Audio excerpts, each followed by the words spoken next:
gamers? It's Jen, the Board Game Librarian of the Literary Gamers, and today I'm going to talk about Overboss, a boss monster adventure game from Brotherwise Games. Overboss, I think originally had been Overlord, and was one that I had previewed back last June when it had been up on Kickstarter. It did really well on Kickstarter, so much so that they were able to upgrade bits, they were able to add some other things, cards and mechanisms in it. So this game here is kind of really different from what I had originally seen. It's a game for 1 to 5 players, ages 8 and up, 20 to 30 minutes. And in this, unlike the other boss monster games, you are playing as the villains. This time you get to kind of channel your evil side and get those evil bosses to come over in. Everyone starts off with a player area, and along each turn you're going to be putting tiles down onto your player board. This is a Kevin Russ design of Calico, so we have some tile placement again going on like we do in Calico. And it's also designed by Aaron Mesburn as well.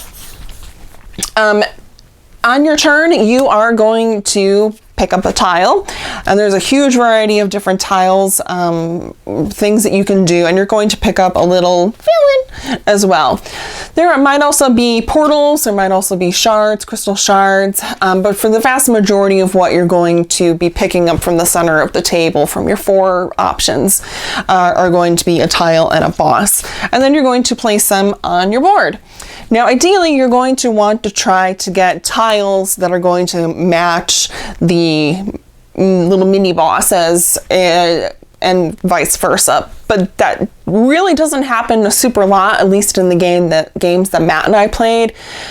Portals, however, do let you switch out some bosses, doing like a swap. Which was helpful. And again, there are a huge variety of tiles from what I had initially played. So great to see that kind of variety. I thought this was a good gateway game, especially for people who are fans of the boss monster universe, people who like tile laying games, people who like kind of like that pixelated video game, computer game artwork as well. I think this is going to appeal to people who like all of those things, some of those things, one of those things. A pretty decent introductory tile laying game as well. Sometimes I felt like in the game that Matt and I played that it was really samey, and that could have just been the combination of tiles that we were using. One of the things that I did like that was a change from the prototype that I had gotten for a preview was that you got a boss, like a big boss, and it gave you player power, which is awesome because it added a little something extra to the game that I thought the first version was missing. There's a bunch of different ways that you can combo things out with how you place your tiles on there, how you get your little mini monsters on there. So there is quite a bit of variability that's in this box. Brotherwise really knocked it out of the park again with production on this. So much so there's game trays in here, like, oh! And just a lot more things and better quality things.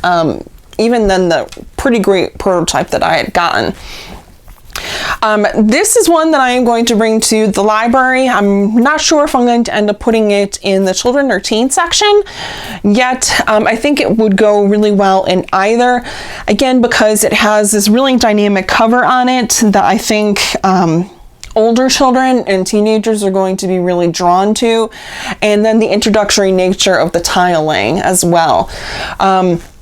I think families will really like it. It's got a good, time frame as well. It's not a huge time commitment.